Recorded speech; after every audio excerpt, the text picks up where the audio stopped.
The fighting between Mitch McConnell and Donald Trump continues, and an interesting development has occurred where members of Congress are vocally defending Mitch McConnell and sticking by his side. So this is showing that even though the House and Senate has been taken over by the GOP, they're much more willing to support members of Congress over the wishes of Donald Trump.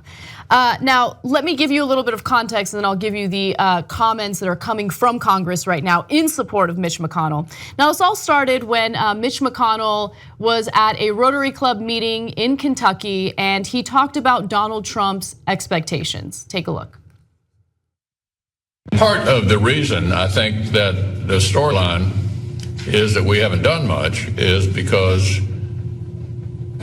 in part, the president and others have set these early timelines about things need to be done by a certain point. Our new president had, of course, not been in this line of work before, and I think had excessive expectations about how quickly things happen in the democratic process. So that's obviously an incredibly mild criticism of Donald Trump, but Donald Trump doesn't take kindly to criticism at all, regardless of how mild it is. He has been attacking Mitch McConnell on Twitter. I'll give you one quick example. He said, "Can you believe that Mitch McConnell, who has screamed repeal and replace for 7 years, couldn't get it done, must repeal and replace Obamacare?" And now, GOP lawmakers are sticking up for Mitch McConnell, John Cornyn being one of them. He tweeted that passing POTUS's legislative agenda requires a team effort. No one is more qualified than Mitch McConnell to lead Senate in that effort. There were other lawmakers like Senator Rand Paul, who told the Lexington Herald Leader that he still supports McConnell. There are a bunch of other lawmakers as well, but I want you guys to jump in.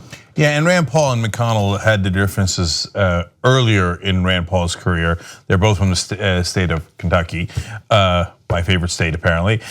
So first of all, I love that Mitch McConnell intimated very clearly that he thought Donald Trump was at a minimum ignorant of the process, if not lacking the intellect to understand the process.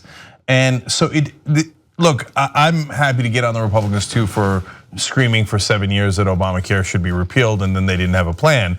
The reason they didn't have a plan is because there is no good conservative plan where you do giant tax cuts for the rich and actually give everybody insurance and have lower premiums and better coverage. It was a fantasy. They had been lying the whole time. So he's like, look, now in this impossible situation, because we had been lying for the last 7 years, and by the way, Donald Trump, you had also been lying with us for those last 7 years. Now we have to come up with something, but it's hard to convince 51 senators to go along with us, and that takes time. So if we had more hearings, McCain would have voted, might have voted with us, and we might have gotten it done. So that's a reasonable point for McConnell to make.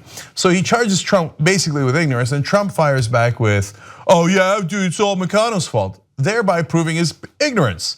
So how are you gonna get anything done without the Senate Majority Leader of your own party on your side? That goes to show you don't know how the process works at all.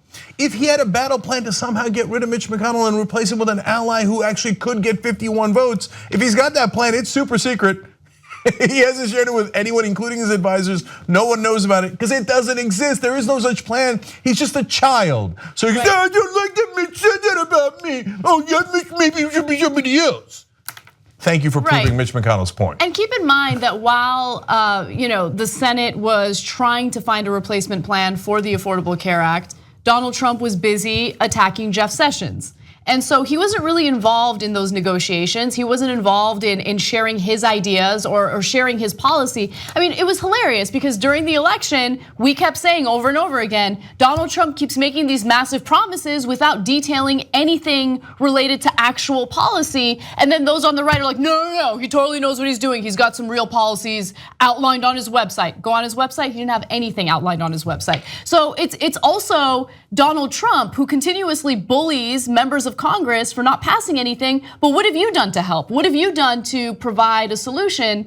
And then finally, look, to the broader point that's been brought up on the show before, I mean, the White House keeps whining and crying about how people keep leaking things to the media. Yeah, people are gonna leak things to the media if you're constantly attacking people on Twitter. They have no loyalty to you because you have no loyalty to them, right? And honestly, I enjoy the infighting. Have at it, GOP. It's awesome. And the Senate is not where it most often happens. So to go after McConnell and expect that, like going after Boehner was in vogue for a while, and there was a splintered caucus in the House on the Republican side, it doesn't exist in the same way in the Senate. These people, by and large, of course, you're talking about John Cornyn, who's number 2 there. You're talking about Shelley Moore Capito and Susan Collins, people who are in sort of high-ranking places, not so much with Capito, but Collins, Rand Paul, others, Bob Corker. They're going to support Mitch McConnell.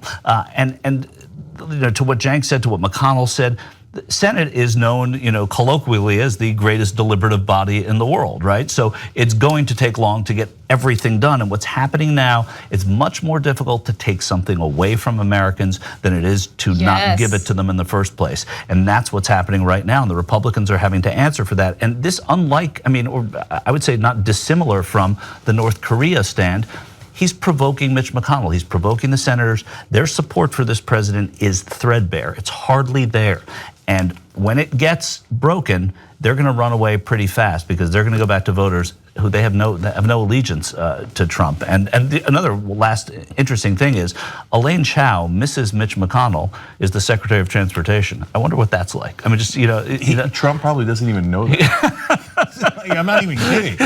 Yeah, but I mean, it's a strange because it's a weird dynamic. he did, and he also picked a lot of Senate and House leaders to be there to liaise with the House and Senate, including Mrs. Mitchell McConnell. So I'm sure he knows it, and I'm sure that he's disappointed that hasn't worked. Okay, so one more thing about this, to give you a sense of whether Trump has a secret plan or not. Remember, he had a secret plan to defeat ISIS on the first day that he was in office? No, to be fair, sorry. That one he said was going to take 30 days. We're 7 months in. Okay, come on, really, conservatives, you're this much of suckers? You really think he has all these secret plans? Okay, so if he had a secret plan that he was going to undermine Mitch McConnell and get a new Senate majority leader that's on his side, well, all these senators just came out and said, no, we're with McConnell, not with Trump. Not only the ones we named, but also Pat Roberts, Johnny Isakson, Todd Young, Cory Gardner, and the list goes on and on. So there was never any plan. He has no idea what he's doing. He's like, oh yeah, I'll show you who's got more leverage in the Senate. Oh, it turns out you do. He's such an idiot. Help us build independent media. Become a member of the Young Turks. TYTnetwork.com/join.